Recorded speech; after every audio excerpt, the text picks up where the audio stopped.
¿Y si me dice que no? Te va a decir que sí. ¿Repasamos? Llego a la radio.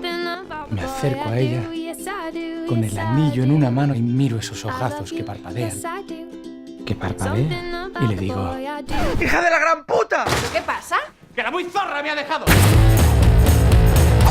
vas a hacer? Estás loco por ella. No puedes quedarte de brazos cruzados.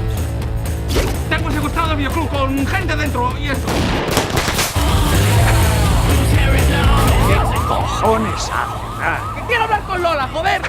Nadie tiene la culpa de que te haya dejado la novia. ¿No querías que las entrara? Lo que tienes que hacer es subirlo a internet. Este es un mensaje para todos mis fans. Por favor, mirad a vuestro alrededor. Lola podría estar en cualquier parte. Este cabrón se está riendo de nosotros. Se me acaba el tiempo y necesito hablar con ella. Tenemos que salir antes de que sea demasiado tarde. Ya es demasiado tarde. Quieren chicha y espectáculo.